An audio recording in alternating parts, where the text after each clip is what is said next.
President Trump argued Monday that House Speaker Nancy Pelosi is trying to influence the 2020 presidential election, illegally, during an appearance on Rush Limbaugh's radio show.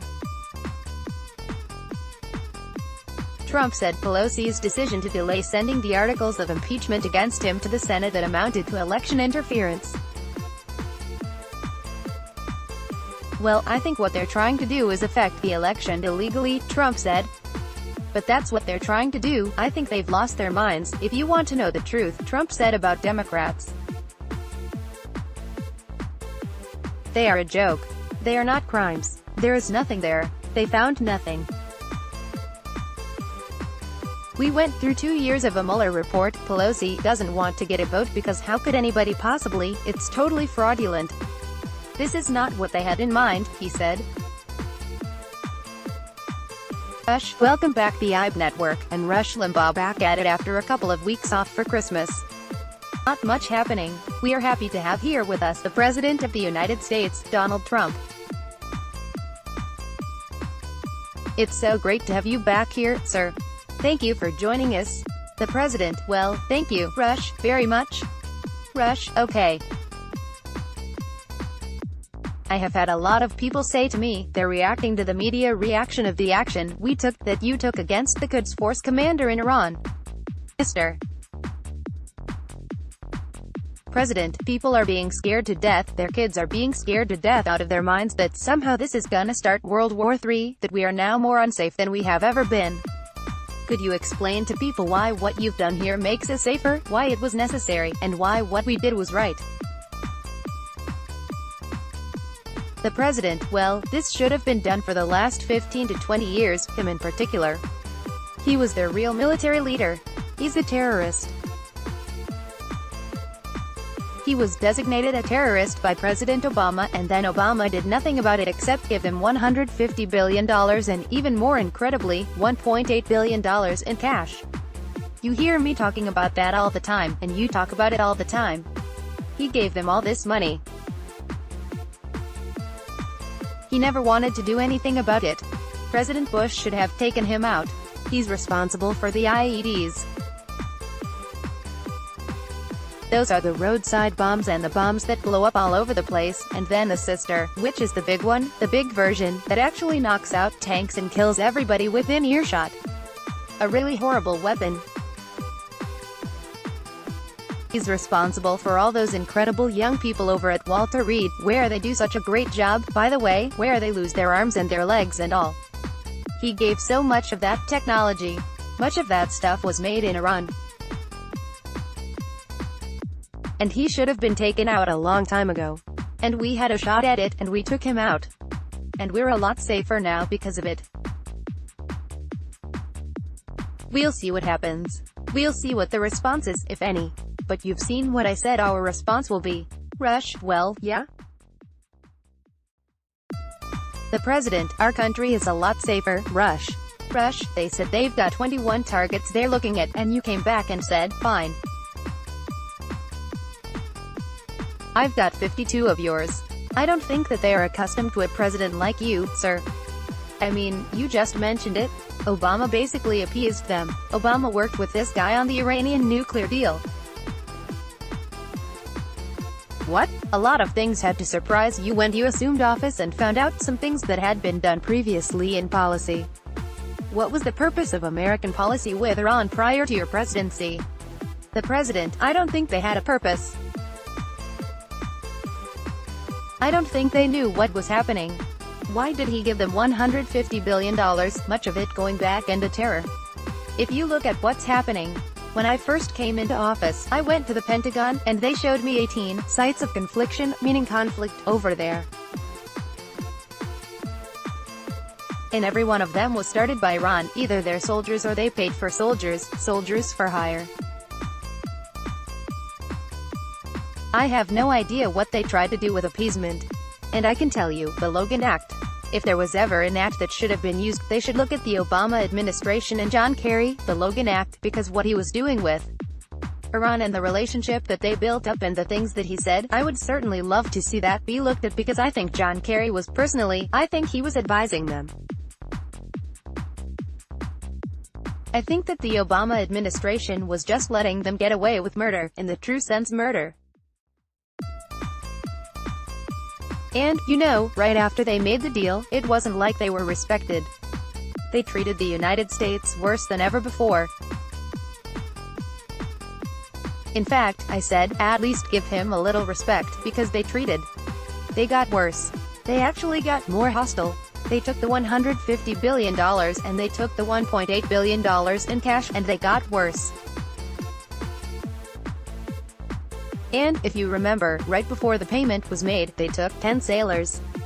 And they humiliated those sailors, and they humiliated our country with the sailors down on their knees.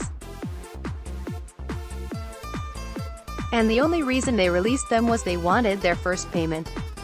It was just before the payment. If they had taken them after they got the money, they would have never released them. They'd be there now. Well, they would be there now with me. But they would be there for a long period of time. You remember the 10 sailors that were, Rush, yeah? The president, 15 feet across the line, probably they weren't. They don't even know if they were in Iranian waters. But they said they were slightly in Iranian waters. So they humiliated them. But they released them because the money was due the following day, and they said, oh, we don't want to.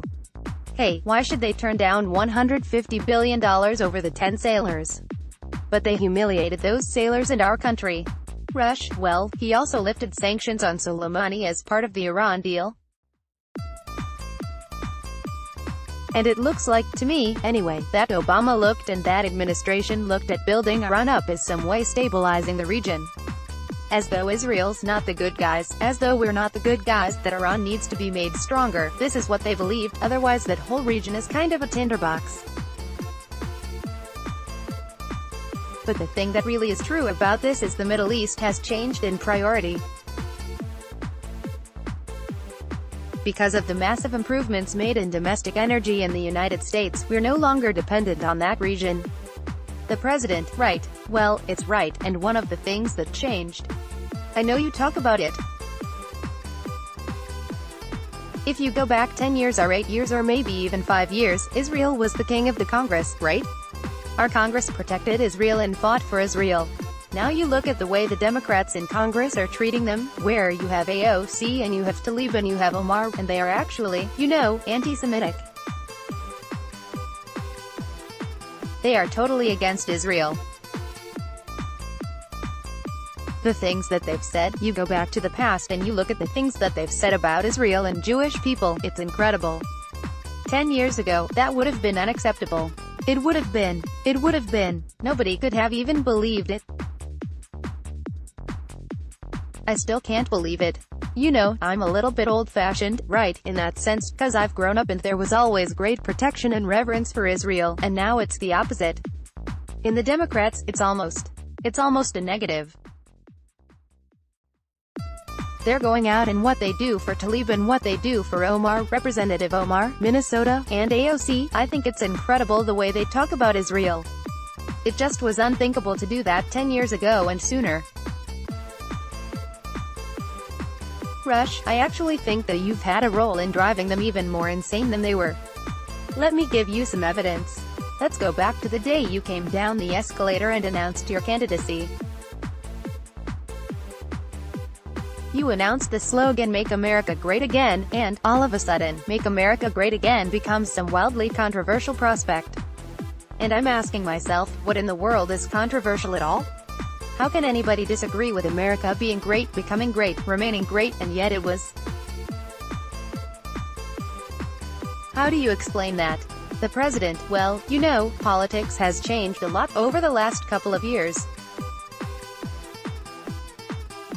For instance, I want low taxes. They want to raise your taxes. How do you think that works? I couldn't win as a politician. I don't think Abe Lincoln could win as a politician.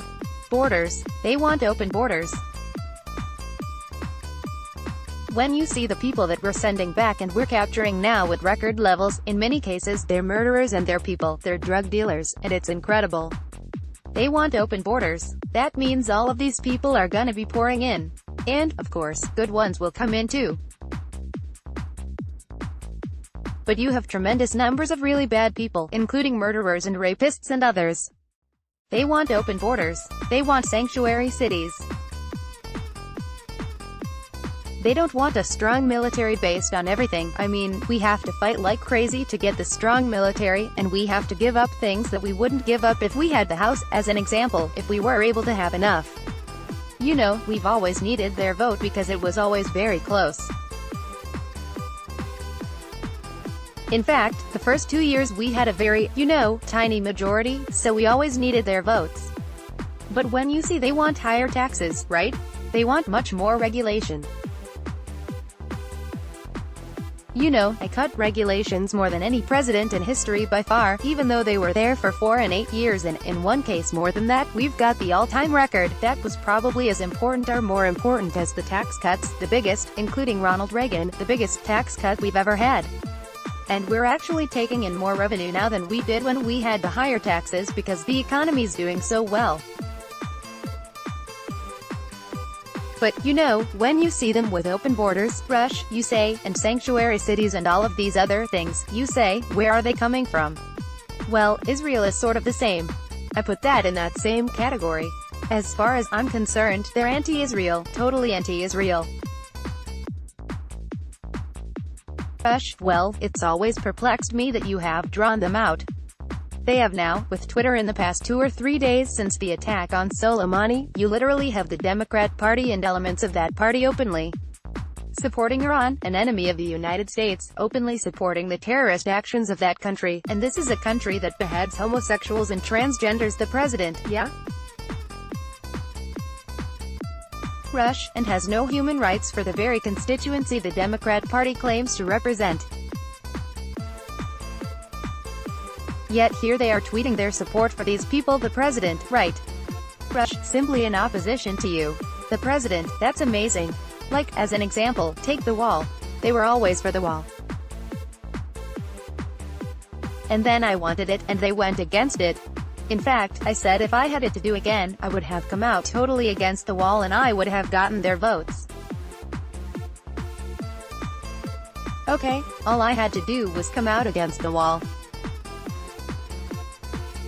I am opposed to building the wall, and we would have gotten all the votes we needed. No, it's almost like they'll try and do whatever is the opposite. I think they've lost their minds. You want to know the truth? I really do. A terrible thing to say. Nobody's ever seen anything like it. Like even impeachment hoax, you take a look at that, and they have nothing. They have nothing. With one of the biggest investigations in history, they found nothing. The Mueller report, they found absolutely, think of it, they spent $45 million, 2 years, it's a hoax. They spent all of that time, all of that money, had brilliant people that happened to be, they were crazed. They were crazed. I mean, these people were dying to find something on Trump. They found nothing. I think there's very few people that you've ever met who could have had that. They had so many investigators, they were calling people that I haven't seen in years, and they got nothing. Think of that, nothing. Very few people, and, by the way, I'm sure they looked at my taxes, they looked at everything you had to look at, they looked at everything. And $45 million, and much more than that in the true sense, the real sense, it was much more than that. And they had 18, I used to call them 13 angry Democrats, but they increased it to 18 angry Democrats. Rush, full party. The president, and very smart. Many were tied up with Clinton. They were involved with Clinton. But these people couldn't find anything on Trump. They would have loved, if I had a parking ticket, it would have been a major story. They found nothing. And I was very impressed with how clean I am. Rush. Rush, you ought to be. You may be cleaner than any previous president that we could think of. Anyway, I gotta take a quick time out. We have President Trump with us for the remaining part of the program, the last of the half hour, and we'll continue with him right after this. break TRANSCRIPTRUSH, and we are back with President Trump. You mentioned the impeachment hoax. Nancy Pelosi has not delivered these 2 articles of impeachment that are, frankly, both of them are jokes. What do you suspect is happening here with this? What is the politics of this? What are they trying to achieve here? I mean, I know throw you out of office and all, but what's the point here? Not sending these articles over. The president, well, I think what they're trying to do is affect the election illegally. That's what they're trying to do. But the reason that they're not sending it because they are a joke. They are not crimes. There is nothing there. They found nothing. We went through 2 years of a Mueller report, you know that better than anybody, nobody covered it better. And we went through 2 years, Rush, I think I'm more frustrated by it than you were. You've had to deal with it. But it makes a lot of us livid, the president, yeah? Rush, because there's nothing, everything to this has been made up. It's worse than a hoax, the first part of it was a coup, and this is just the continuation of it. The president, yeah, it's so sad for our country. I mean, think of it. We're fighting with Iran, we're fighting with all of these different places, and in many cases doing great, making trade deals, doing so good, our country is doing so good, but I have to spend and my team has to spend time on this stuff. They found nothing. Just think of that. For 2 years an unlimited budget, unlimited talent, and they found nothing, and they came up with 2 articles that aren't even a crime. Rush, well, there was nothing to find. It was all made up. I mean, that's the frustrating thing here. It was all made up. There was nothing to find. There was nothing to investigate. The president, they created a situation that was false, that was fraudulent, and then they investigated the false, fraudulent situation, and they found nothing. It's hard to believe. The whole thing's hard to believe. And now on top of it, they come up with 2 articles and they put it before. Now, what happened is she doesn't want to get a vote because how can anybody possibly? It's totally partisan. You know, this is not what they had in mind as they call them the founders, right? They keep saying the founders, but the founders didn't have this in mind. You understand, it's like I've never heard the word founders so much in my life. Rush, they don't have anything in common with the founders anyway. The president, yeah? We got I guess 196 or 197 to nothing with the Republican Party, plus we had 3 Democrat votes, and 1 person actually left the Democratic Party over it and joined the Republican Party, as you know. Rush, speaking of which the Republican Party hasn't been this unified in I don't know how long. The president, never. It's never, they say maybe never. One thing I gave the Democrats credit for, they've always been very vicious, and that's not necessarily a good thing, but what is a good thing is they always stuck together. And here the Republicans stuck together even better than the Democrats. So we had, like, 196 or 197 to nothing. It's unheard of. You know that because they're always breaking off and, I don't know, and this is really for 70 years, 80 years, you know, for some reason it's in the DNA, they just don't seem, and in this case they have been so good. And I think the Senate will be the same way cause the Senate knows it's a hoax. Everybody knows it's a hoax. Rush, the Republican Party's now the party of Trump, I mean, there's no question about it. The president, well, I just think it's the party of common sense. You know, I view it. Somebody said, are you conservative? Well, I'm conservative, but I think it's common sense. It was like what we did 2 days ago with this horrible terrorist. He was a terrorist, you know, they don't want to call him a terrorist. Now the Democrats are trying to make him sound like he was this wonderful human being. Rush, he was a poet. Yeah, he was a poet.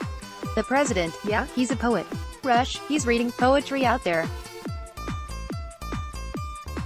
The president, well, when you read the New York Times and you read the Washington Post, that are totally fake newspapers, by the way, that would have both been out of business except I wonder what happens in, hopefully in 5 years, right? Hopefully in 5 years. But I wonder what happens to those newspapers. Who knows? But they do well now, although if you look at the unfunded liability probably they don't do so well. But you look at what they write, it's so fake, it's so phony, and now they're trying to build him just like they did al-Baghdadi. Al-Baghdadi was the #1 terrorist in the world. We got him. They wrote very little about it, relatively speaking. That story disappeared very quickly, as you know. But they tried to build him up into a relatively wonderful man. He was a total bad guy, Rush, yeah? The president, he founded ISIS. He was doing it again. He was trying to do it again. You know, I wiped out ISIS. During our administration, we wiped out the entire caliphate, 100% of the caliphate, and we wiped him out and, you know, got little credit. But our people know that we did it, Rush, because of people like you and Sean Hannity and Mark Levin and so many others. Your friends at Fox. You know, people are getting it. They really get it. And because of social media and my Twitter. Without Twitter, I think we'd be lost. We wouldn't be able to get the truth out. Rush, yeah, that's a good point. People still say to me, you need to ask him to stop tweeting so much. I tell him, look, it's the only way he can get his message out, and it's not a negative at all. People say, he needs to dial back the drama, needs to dial back the chaos. I disagree with that talk. The president, yeah, Rush, I think you're doing exactly what you have to do, given the circumstances presented to you. The president, well, I wish I didn't have to do it.